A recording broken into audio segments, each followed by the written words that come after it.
In today's episode, I interview Jeff Tilley from Monthly.com, where he helps people to implement CRMs for sales and customer service. This conversation probably started a little bit slow, but then when we got going and got into subject of AI, how it's affecting the workforce, the right place for it, what the myths are about it, and the scaremongering that's around it, all the hype, and maybe some of the actual reality that we're actually seeing day to day on the floor, or the work floor, sure, I should say. That was where I think this absolutely got interesting. I loved this interview. If you are thinking about using a CRM, if you're not currently doing it, or wondering what else you should be doing with your CRM, then listen into this episode before you invest and make the mistakes that Jeff explains so clearly how to avoid. He is a true expert in his field. He's also, like me, passionate about technology, about systems, CRMs, automation, processes, and AI. And so this was an opportunity for us to go head to head, discuss what we're passionate about, and also hopefully deliver massive value to you. I hope you enjoy listening to this as much as I enjoyed recording it. Thanks very much. So the question is this: how do entrepreneurs like us, who don't have an endless supply of cash, how do we leverage the best apps, virtual assistants, automation tools, and systems to scale our businesses, increase our profits, and have more time to do what we love to do each day?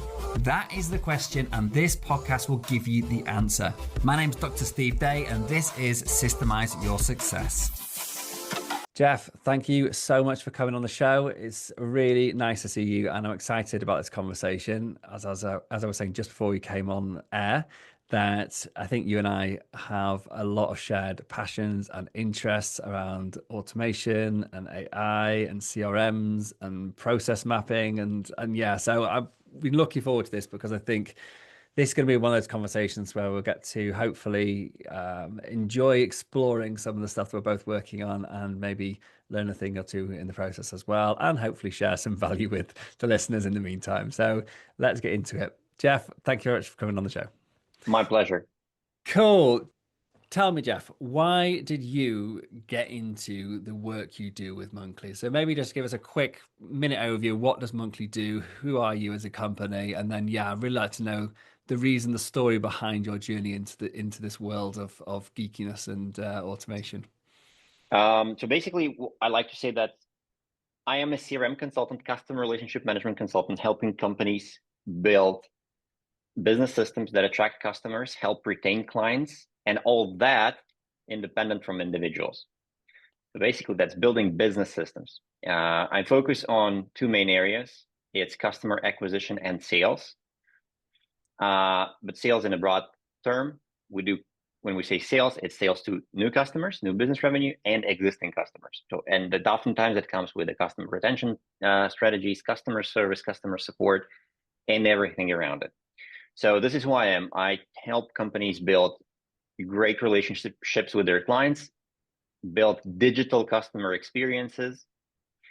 I am expert in B2B and high-ticket B2C industries. So I'm not good at retail. I know little about selling to smaller B2C customers. I'm good in B2B and building those B2B relationships with clients at scale.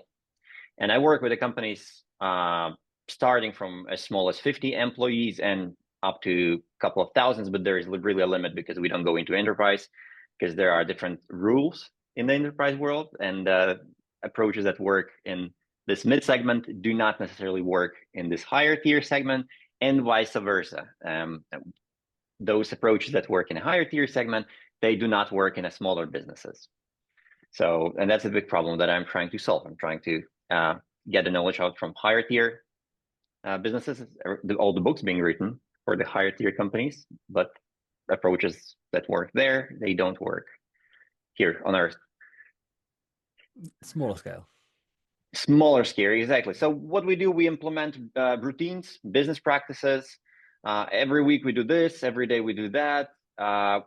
Business rules, if this and that, if this happens, call this guy, if this happens, do this. And we help execute that on every day through software, like customer relationship CRM software. Think about like a big contact book. I don't know if listener is aware what CRM is, but it's basically a big Yeah. smart contact and address book on steroids where you just keep all your relationships, all your sales orders, all your accounting, invoices, customer contacts, all engagements like emails, phone calls, messages, everything, all in one platform. It's just a tool to keep everything in one place. And from there, you can create different rules. If this and that, if this happens, do this. If somebody places an order, drop a thank you email. If somebody didn't place an order in the last 90 days, it's time to contact. And, this is kind of things I do. Yeah. Cool. So yeah, I mean, as I mentioned before, we play in a similar field, a similar park, but maybe in a different arena. Don't know what the analogy is here. But so interestingly, like I love automation. I love CRMs. My focus is very much on the operations side of things. So really building out the other areas of the business that you haven't mentioned, in fact. So yes, I of course, my own business, I have my own sales CRM and my own marketing driven a lot through my CRM and customer relations through there. But actually, primarily what I help other people do is to use automation in other areas of the business. So I think like we're approaching the same problem of how do you run a good business just from the different angles, so to speak. And similarly, like when you're 50 plus, I'm typically working with businesses up to 50. And again, I have worked with a few businesses over, but the vast majority of my clients are less. But I love that description you gave of trying to disseminate some of the knowledge and the information that's up in there for the bigger businesses where many of the textbooks or the good books are written for, and bring that down, because that's exactly what I've tried to do for me. Because starting out as a solopreneur and reading some brilliant books, but then trying to translate that into something that made sense to somebody who was hiring their first employee when they're talking about teams and KPIs and KRAs and all this stuff. And yeah, get your sales manager to do this. And I'm like, yeah, but I am all those things. And so I'm interested to dig into that a little bit more. So, what have you seen in your own experience that the good practices or the best practices or those nuggets that you talked about? Like, what are you trying to translate from that corporate world down into the smaller businesses that would be, valuable that you don't see that's already available? I'd say one word, it's planning. And something that big companies and big corps do really, really well, sometimes too well to the point that it becomes really bad, like too much of a planning. But essentially, like to squeeze everything I'm trying to do and all the messages that I'm trying to communicate to my audience and to my customers is that planning should be the first thing. So if somebody approaches, hey, we want to make our company digital, the first question, why? So the planning, like, why do you want to make it digital? Have you heard just a fancy term? Oh, there is a nice AI tool and everybody seems to be using it, or there is a particular reason why you want to do that. Because, for example, you got 25 employees and you are done hiring, you don't want to have any more employees, and you want to learn the options. Maybe you want to shift your business model towards slightly different model where you don't necessarily have to hire more people to deliver more value, versus versus the question is like, which tools can we use? What the tools are capable of? I hear it every second day. Like, hey, can you show us what this tool is capable of? It's like, getting a shovel and going to the DIY store and asking, hey, can you show me around shovels? I want to know what they're capable of. I want to, based on what they are capable of, I want to decide what kind of renovation or a trench I'm going to dig. Doesn't work that way, right? So we don't approach those physical items that way, but we somehow want to approach digital world that way. So this is what I'm trying to communicate. So the big corps, they know very well. They first try to answer the question, okay, what do we want to achieve? And they are forced to do this because they, more often than not, they do have investors. They have to pitch their ideas in front of investors or board of directors who make decisions to spend money. They are, responsible in the end of the day with their own investments into saying yes or no. And they're like, do we really want to invest like a couple of millions in this project? Do we really are getting any ROI from it? They are asking this kind of questions. And smaller business, it's usually happening in one hand. and the person like, yeah, I really want it, and pretty much it's competition between a new car and a new CRM, like in this person's head. So it's a different mindset. It's a different complete like setup of people. And what I'm trying to do is like, hold on a second, just stop for a while. Do not invest in tools. Invest in your knowledge. But unfortunately, you cannot invest money. You should invest time, the most precious thing you got on earth. So you have to invest your time to educate yourself, and you can, save a little bit of your time by hiring somebody like me, but necessarily a lot of time, because you still have to, dig deep into your business, understand, because all those tools, they will have a profound effect on how you do business first place. And again, tools are somewhere on the background. They should not be your focus. They should not be your interest. So, and big corps are doing that really, really, really well, and small businesses are not doing that at all. Like Yeah. there is a massive gap in this, if that answers the question. It answers it, and it very, very nicely as well. And interestingly, literally, I've just finished recording a podcast which will either come out the one before this or the one after this, and that is on my project vision, my 2020 vision board. Sorry, my project 2020 vision board. I'll get the word out in the end. And that is doing what you just described. For me, I'm a micro business owner, so we have currently 3 staff. And so one of the things that I have done terribly in the past is planning.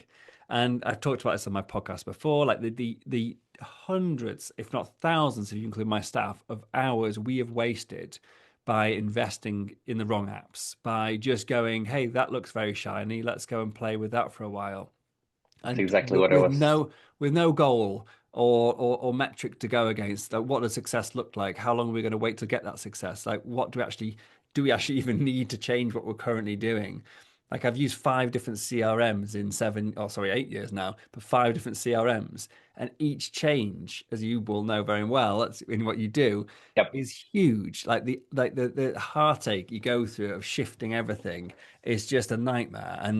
And so what you're just saying now, I'm just trying to like emphasize for anyone listening to this that thinks I don't need this because I'm not big enough or whatever. From someone who's been a solopreneur and wasted my own time, from then being a micro business owner to having a small business and then shrinking back down again, each and every stage, I wish I'd planned more. That's all I want to say.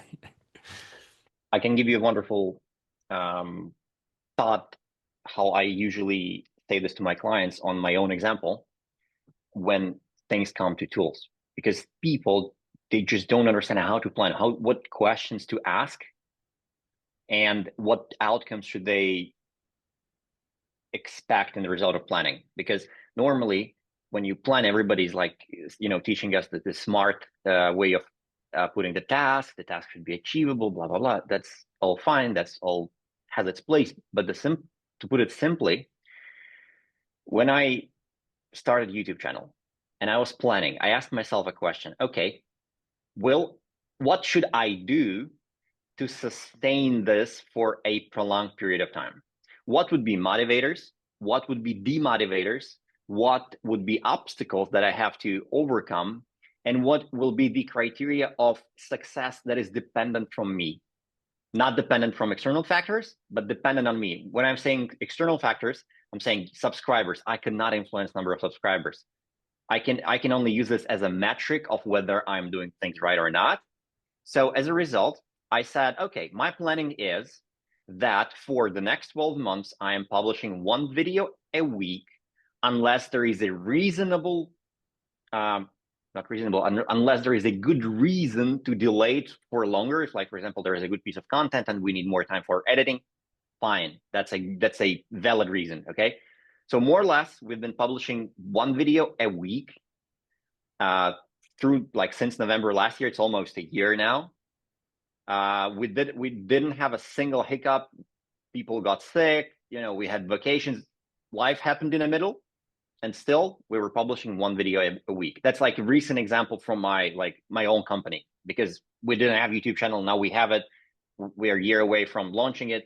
Are we massively successful there? No, because we only got like 1,000 subscribers, but we made up. But along the way, we learned how to make production. We learned how to hire, who to hire, how to split roles, We built managerial infrastructure, and now we hired an expert who can like help us and consult us on this thing. And now this expert guides us any further. So you see, the planning, it doesn't, we normally expect the planning to be, okay, by the end of 10th of the month, we are going to have 10 new customers. This is not going to work this way. This is not planning. This is ideating and, you know, dreaming. Planning is like, okay, what can I do? What is the, where, what can I do that I can influence personally? And I could benchmark myself / my team, you know, with something objectively / subjectively, but more or less it's independent from anything. Yeah. Okay, so this is an important factor, and the same applies to tools. And this is completely like different angle you should look at this.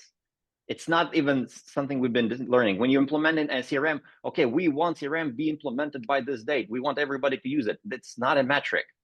How do you define like everybody uses it? How do you like, what's the metric? What do you want to learn? But the right goal would be, okay, we want to learn to consistently follow up with clients, no matter what the tool we're going to use like along the way.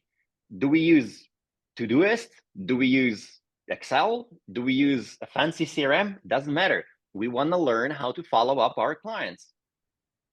You know what I mean? Absolutely. Yeah. That is very interesting in the way that you approach it, because it's exactly the way that I've talked about it on the podcast in the past, that whenever you're going into any piece of software, it's simply what I try to say to people is, think of one good reason or one good objective, like you just said, of that this software could solve, and make sure that it's the best, like the best objective, and make sure it can solve it the best of any of the options you've got available. Ignore everything else and get that implemented. Unless there is something you know is critical in the near future that you also want to get on board, because there's so many things you can do. And I remember we went to HubSpot many years ago, well, 5 years ago now, I think. We were 4 years in, tiny business. We had, I think, probably 5 staff at the time, maybe 6.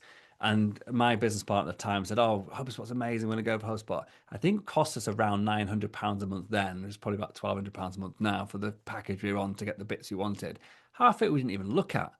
We just didn't have the people, the personnel, the knowledge, or the expertise to just make a scratch in the surface of that level of CRM, because it was the wrong tool for us.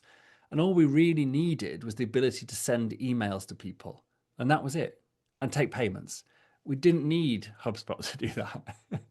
So yeah, that's a very, unfortunately, I was in the same position a couple of years ago. Before I started Monthly, I had a business, also a consulting business, also in CRM, same industry, but in different countries. So when I moved, I had to close the company with my ex-business partner. And we were in that situation. We had Salesforce, we heavily invested in it. We tried to automate everything and everyone. Now I have less people, much less people. We do more, and we have Salesforce, but we use it only as like, because we are Salesforce consultants and we have access to Salesforce licenses at discount, and that's why we use it as a hub. It's just faster for us. It's more efficient for us. Yeah, like you were saying before, you're not Salesforce only. You're no. tool agnostic. Is that the right word? Yeah. This is what I'm trying. Yeah, we used to be Salesforce. We started as a Salesforce only 2 years ago, but we are slowly moving away from Salesforce because Salesforce is losing the game for smaller businesses, especially on the AI side, especially on the customer support side, because we see a lot of our existing customers from like my previous companies that come back to me and they say, "Hey, new tools arrived. We want a new tools." And you're like, "Okay, Salesforce is not capable of, doing that." And we're like, "Okay, we should look elsewhere." And unfortunately, that's the reason why we are becoming tool agnostic, because in the end of the day, it doesn't matter how you achieve the goal. Yeah, no, we're the same. And, I have my preferred tools, the ones that we use in the business, and therefore I can help with those at the higher level. But actually, whichever project management tool you're using, or CRM, or password sharing, or whatever it is, the key apps that we talk about and recommend and coach on, I'm like, I've got clients on many different apps, because I don't believe that the apps what I use are the only ones that can achieve the goal. I believe there's many good apps out there, and as long as you are, like we just said, picking them for the right reasons with a very clear intention and plan to what you hope to get out of it, that is actually what should be more important than the actual app itself. So totally agree. You just mentioned the word AI, and I actually wanted to jump into AI because I know there's something that you're very interested in. As you mentioned a few possible questions we could jump into on the application form, which I always ask people, and I think 4 out of 5 mentioned the word AI. So let's get into it and chat a little bit about this, because this for me is a area which we cannot ignore anymore.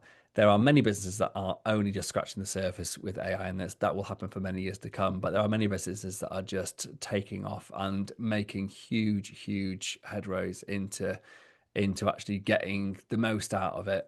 No, I'm getting shaking heads here, so this is going to be interesting. So, how do you see AI affecting the workforce? And I'm just going to hand over to you just to go for it on this one because you look like you've got something to say. Let's AI is overrated, period. This is why. Cut this into short. um, First of all, yes, AI has an impact, but it's not a revolution in a sense that everybody is screaming it. It is a revolution in other senses that people are not talking about. Now, where it's not a revolution, AI cannot do job for you, period. I think at least in the current form. When I'm saying AI, I'm meaning specifically large language models, okay? Let's put it straight, because there are different AI models nobody is talking about. And LLMs are new invention because they are universal. You can chat with them. It feels like you're talking with somebody thinking, feeling, and able to make a logical statement. And that's not true.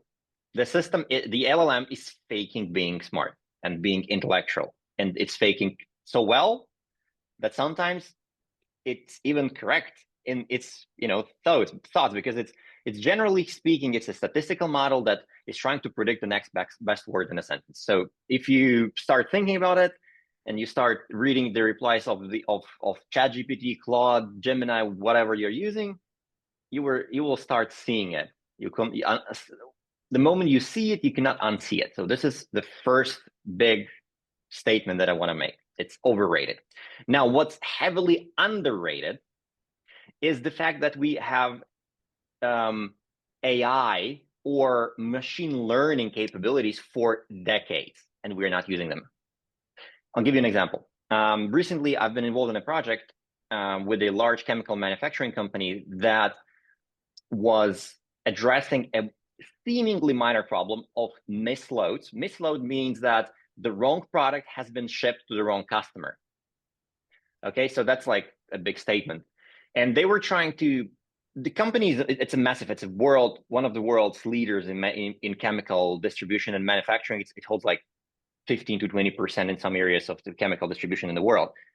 And out of 100,000 orders, they would have maybe like 3 or 4 misloads. Sounds like a tiny amount, but let me put this in perspective. Imagine you have a kid's swimming pool and you ship the wrong chlorine concentration barrel to that swimming pool. Imagine how massive of a public safety issue that is.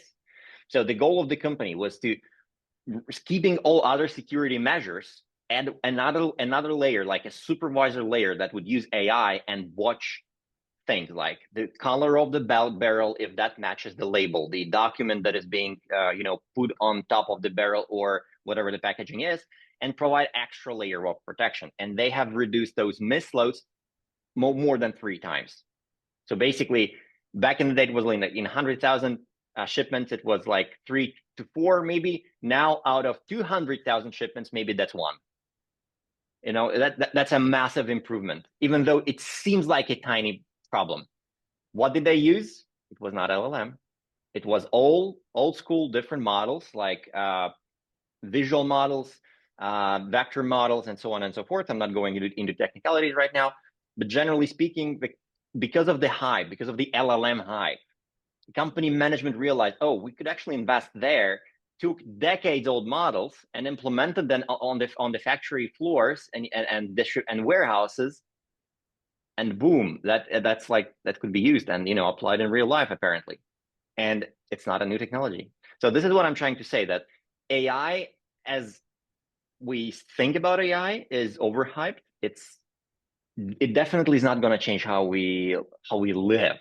Yes, it changes a lot of cognitive, low value cognitive work like transcribing, maybe formulating sentences better than you would do. For example, I'm not an English native speaker. I speak English well, but it's not my mother tongue. Come on, I'm missing a lot of idioms, those tiny intangible things that would, like, somebody who is a native speaker would get. I'm not getting that. So I actually use AI to get me closer, to fake, like, in my content, that I am, like, native speaker, not for the sake of faking who I'm not, but for the sake of better communicating my message. Don't get me wrong. So that I have a better leverage to connecting to the world and bringing my message to more people in a more profound way, if you will. So this is where AI is great. But now I have created a Notion document, created 7 agents, and now I don't have anybody to work and everybody does the job for me. BS. I'm sorry, but that's not true. This is not possible. I'm not trusting AI even to create a simple corporate email, because it hallucinates, makes mistakes, and sometimes puts like sentences in an unbelievable structure. Like, we would never as a human put those words together. It sounds legit, but has no meaning. Like, it sounds like a real sentence and looks like a real sentence, but when you start thinking about what's the meaning of that sentence, it has no meaning because it doesn't make any sense. And this is the problem of AI, because it's not a thinking being. So that's my message. To be a bit conscious about looking into AI, not thinking that AI is going to, revolutionize the way we work in its current form. Yes, it changes a lot of things. Yes, how we code, like junior positions, all that stuff. I'm open for discussion, but generally speaking, I'm not worried at all. And I don't think everybody should start, running with hysterically trying to hire somebody to implement AI in their business. Interesting. So I have a slightly different take on this. Go ahead. Yeah. So I agree with like most of what you said, and I think it is overhyped in many ways. I think there are things we need to be very, very worried about, as in the ability for things like deepfake and the manipulation of populations based on whatever it is, social media or advertising or just misleading for political reasons. All that's scary stuff, and that's real.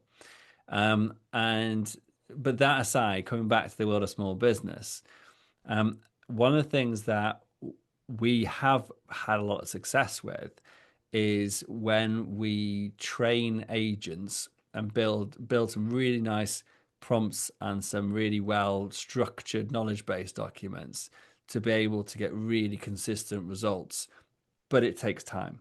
This isn't stuff that you basically open up a ChatGPT thread and, like you say, can you write a reply to this email, please, ChatGPT? Like, to get it to do that well is many, many hours of work to understand like how to really like build something that actually speaks like a human, speaks like a like someone that is on our brand, in the right tone, that actually answers it correctly. Because the amount of, like you say, mistakes that come through, it's definitely not a set and forget method.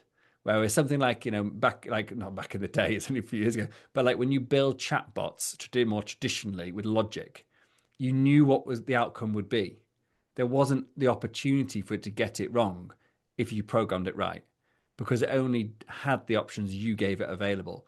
When you put AI into the mix, and this is agreeing with you very much as well, is when you put AI into the mix and you put in a brain. Now, is that brain any better or worse than a human in the same position?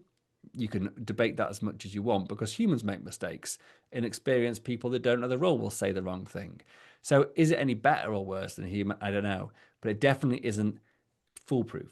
It's not that you can say, hey, let's stick AI into this sales funnel, for example, and all these people now promoting like these like total hands off sales funnels, that don't require any human input whatsoever.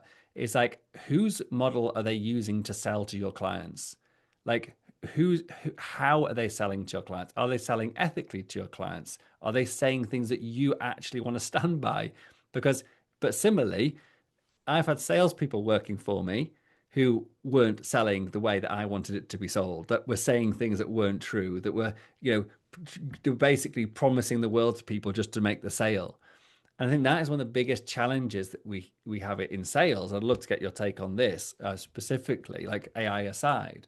And when the opportunity, this is opportunity as well for AI from my side, is I don't trust that most salespeople, and I'll say not all at all, but most salespeople don't have a deep interest in the success of that client that they're speaking to on the phone beyond the sale.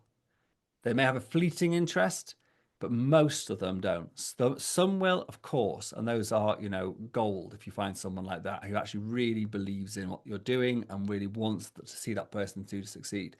But most people, they want to earn a living. That's why they're in sales. They want to get paid for the work they do, and they're really good at doing the work they do. So that's actually where I see an opportunity for AI, because we can actually be with the right building, the right training for the AI, the right structure for the prompting, etc. See, I think that's an opportunity that we can use AI to actually improve the outcome of sales, but still be mindful that we've got to be monitoring it and adjusting it and training it, just like you would a human. Oof, where do I start? Yeah. Okay, let's start from people not knowing their sales process part. I am completely with you here. And this is one of the biggest problems that I'm trying to solve. And actually, this is surprisingly the hardest part of my work. And I will explain why. When companies come to me, most of the time, they find me through, oh, we've been looking for a CRM system for our business. We are already convinced that we need it.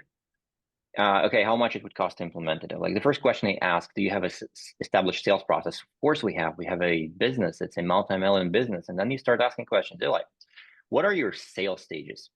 And I would ask like at least two people in the company, two different people at a separate meetings. And what I discover is they have completely different understanding of their sales process. They have completely different, they're not on the same page with the sales process. And then when I'm trying to demonstrate them, like, guys, CRM, imagine a molding machine. Okay, molding machine, basically you install a tool inside. It uses pressure and molds metal, and it creates some sort of a part for a car or whatever. Now, your sales process is the tool. The part that is coming out, it's a sale, basically. Now, you could not just, throw 5 random tools and expect the same part to come out of it. You have to create the tool, and CRM is the tool. And in order for CRM to be working, like it's not only related to CRM, it's any digital tool. And we are not looking at digital tools as physical tools the same way, because they are intangible, and somehow we are not wired to look at them the same way we're looking at tangible stuff. It has to do something with psychology. It's probably my next big, area of study of my life, probably. But generally speaking, circling back to the stool part and people not knowing their sales process, this is the hardest part, to convince people to actually start investing in at least sitting in the same room and agreeing on what are we doing. And this is partially why I'm not a conspiracy theorist, because every time I hear somebody, oh, that's a conspiracy, every world leaders have come together and agreed. Have you tried to get at least 3 people in the same company get to an agreement? This is the point where you stop being a conspiracist, because you understand, like, this is how systems work. Okay, inefficiently, because people are around and people naturally disagree with one each other. So I am completely with you on that side. But then where I disagree is, but it's not disagree or agree, it's just, you just confirmed my point that AI is yet another tool in our toolbox. It's just another tool. It's not any different from what we had, like small chronological order in 19th century, we got those Holderich machines, right? Those punch card machines. Then fast forward in the end of 50s, we got those ENIAC machines, which were like a room big calculators, if you will. Like now I think something like this is more powerful than the ENIAC machine of the day. Now inside our smartphone, we have something more powerful than we had on an Apollo mission, which put people on the moon. So these are technological leaps. And every time we got better and better and better technology in our hands, did we change as a people? No, we are still humans with hands, with legs. Did people change their buying behavior? No, they still want to eat. They still want, to get dressed.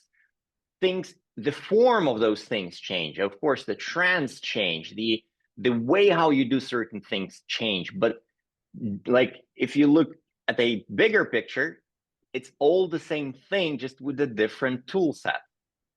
That's it. That's my point. This is what I'm trying to, um, I'm just trying. A lot of people are just very anxious about this automation. That's like automation anxiety, which is similar to what's happened in the 60s. If you just dig a little bit into history, I see a lot of similarities what happened in the 60s to what is happening now. A lot of people are just getting anxious and just saying, just cool, Yeah. it's going to be fine. Yeah, I think there's a big fear, and I do have opinions on this, but it is different. Sorry, I'll say what I'm going to say. There's similarity to the Industrial Revolution, where you did have a huge population workforce shift, where everybody used to work in the countryside, and suddenly machines did it all. And so basically, everyone then had to migrate to the cities. And what I've been talking about in the podcast and within my communities is that I believe the that people who don't now, as in people, businesses and staff members that aren't using AI as a tool to improve their productivity will become unemployable because there will be people who are equally as experienced who can just get two, three, five, 10 times more work done. They can't do it without the experience, but they can do it faster with the AI.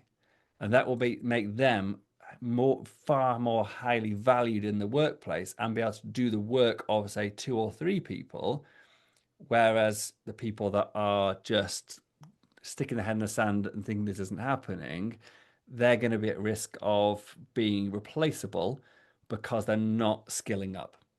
And whether it's AI, whether it's just using a computer going back a couple of decades, being able to be proficient with the internet, understanding about cloud storage, all these big leaps, as you say, or small leaps even.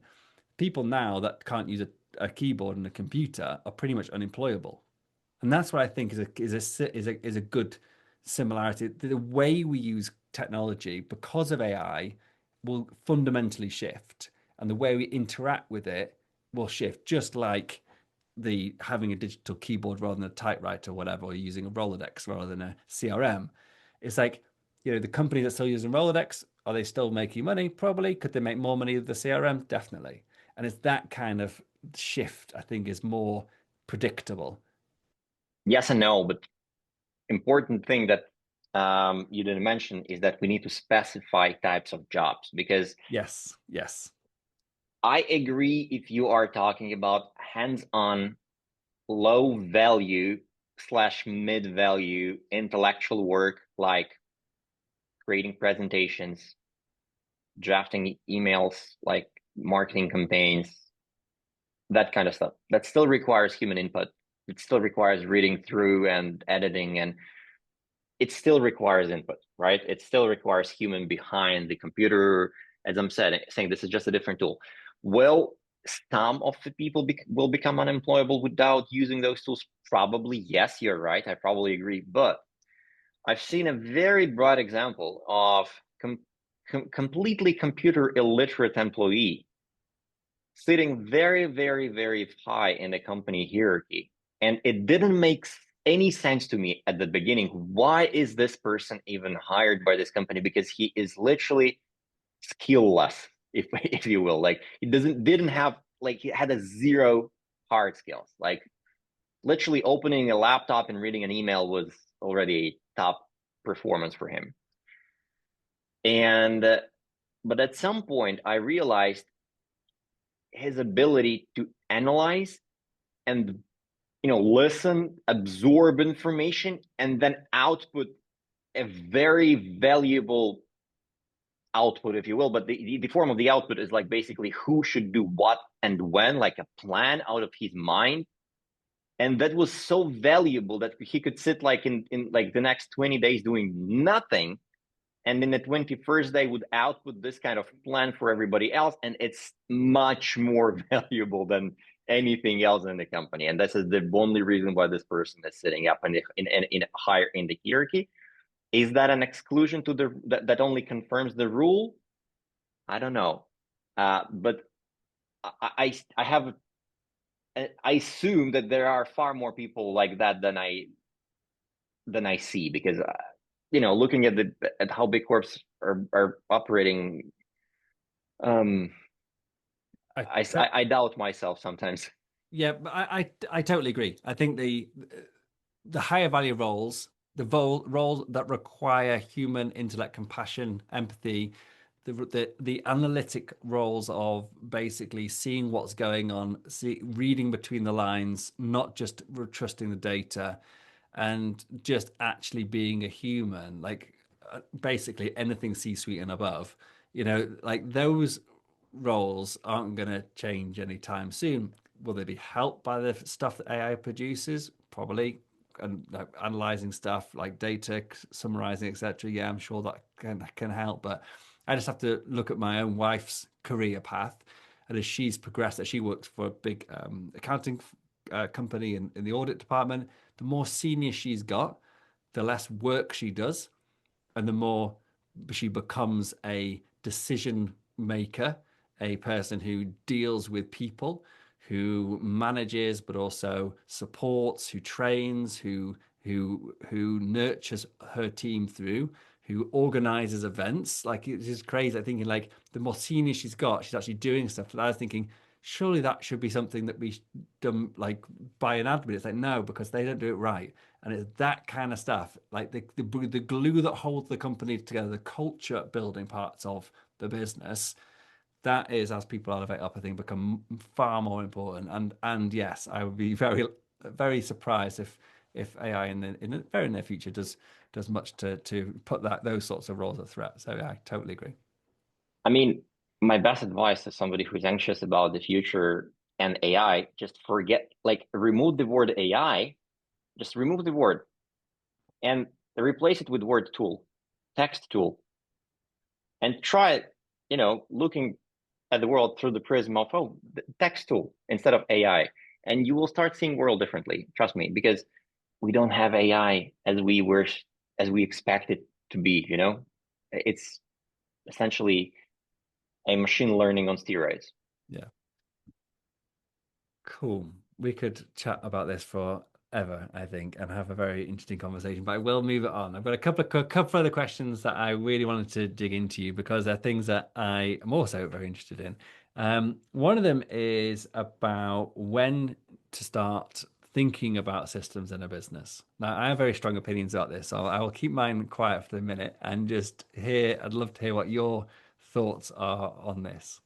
There is no one answer. I wish there was, but there is no one answer.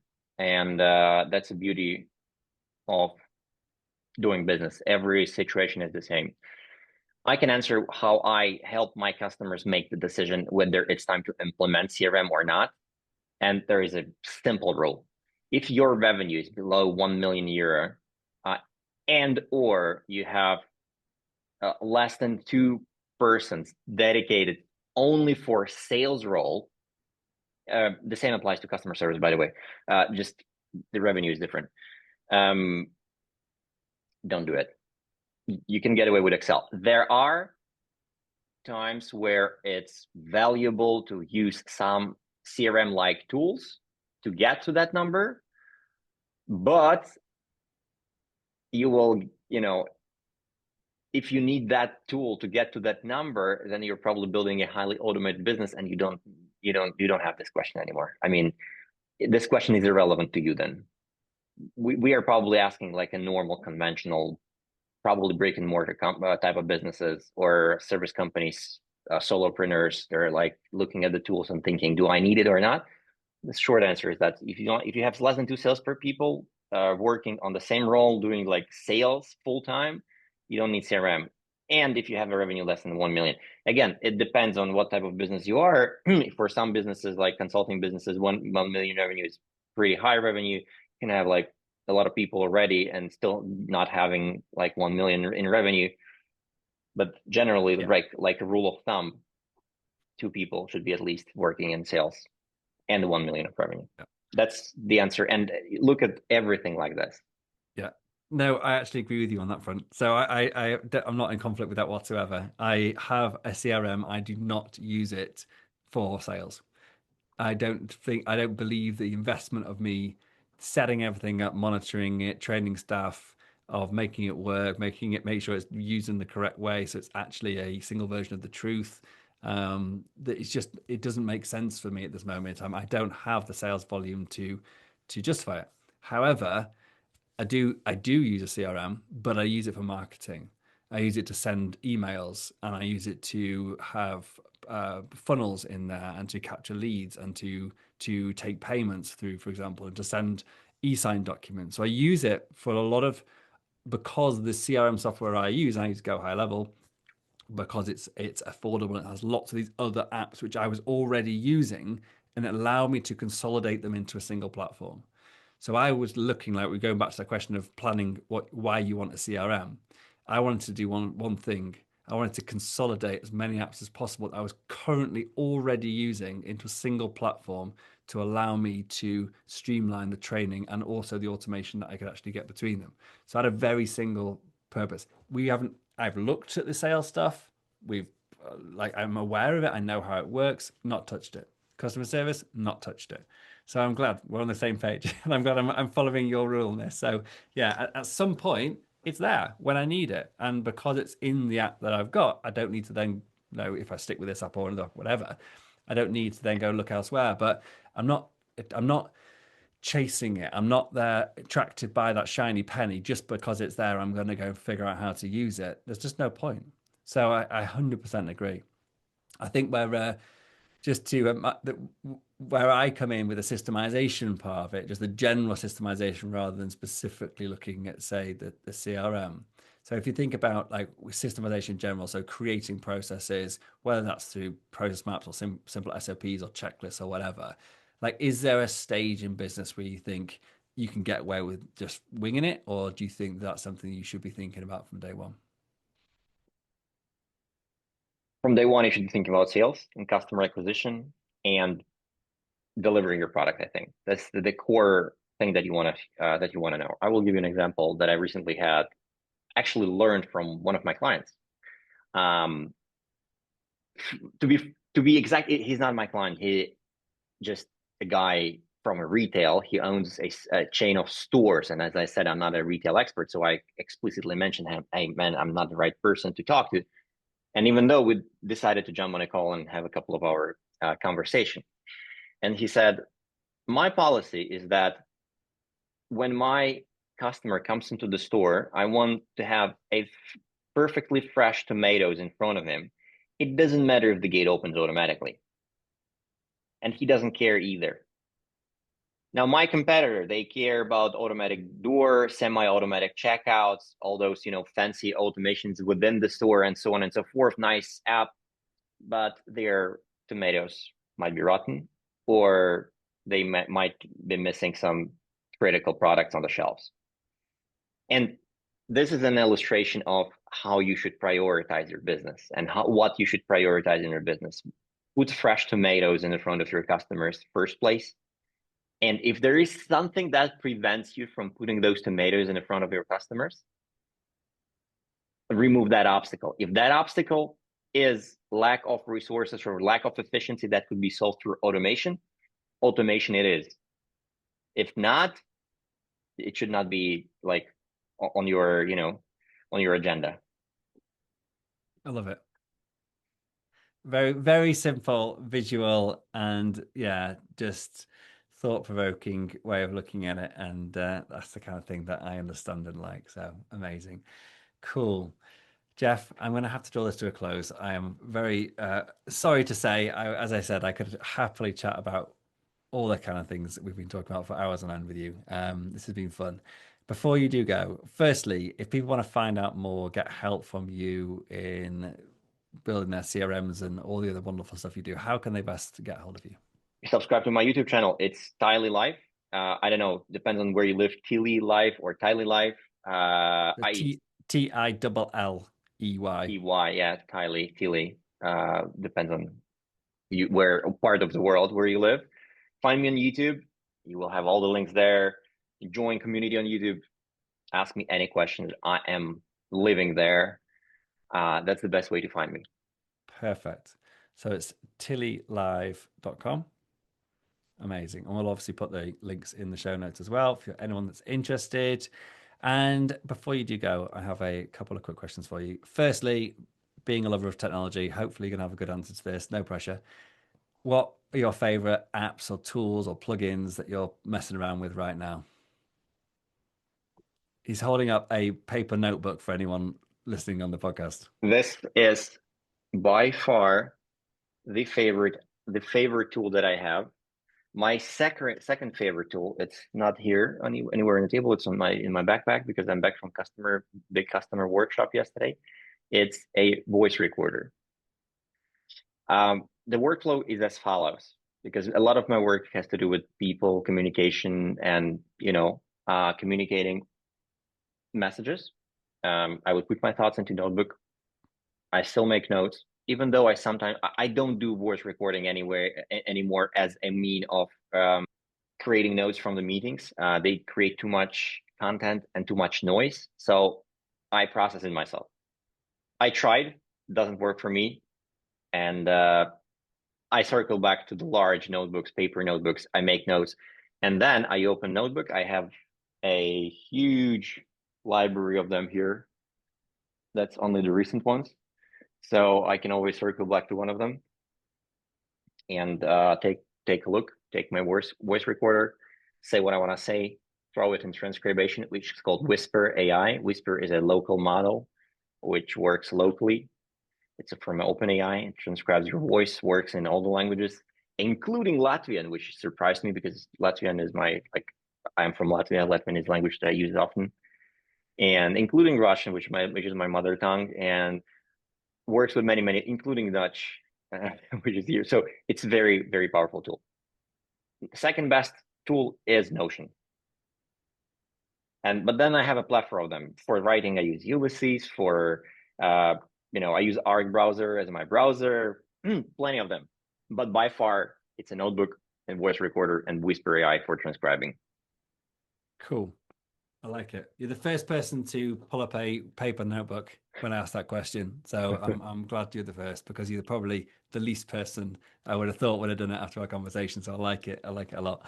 Perfect. Lastly, last question for you. The title of this podcast is Systemize Your Success. But what does success mean to you and why? Yeah, that's a very hard question to answer. But to me, success means that I am happy and I have a purpose. And I am fulfilling the purpose every day. That means success to me. When I was a bit younger, in my teenage years, I don't know, what's 18, 19, 20, to me, success was money, somebody who makes a lot of money. But you know what? I see a lot of people who are not millionaires, or just, random John Doe's around me here in Netherlands. They make out their living. They live their best lives. You know what I mean? And they're very interesting and deep personalities. And they stand behind what their values. They live to their values. They do what they like, and they don't do what they don't like. And all the money in the world would not buy them doing not what they don't like. You know what I mean? Yep. So that's a success. If you can, do what you like and not do what you don't like, that's a success. That is a perfect answer. Amazing. Well, I think so anyway. Jeff, it's been a pleasure having you on the show. Thank you very much indeed for your time today. And yeah, really nice to get to know you. Thank you very much.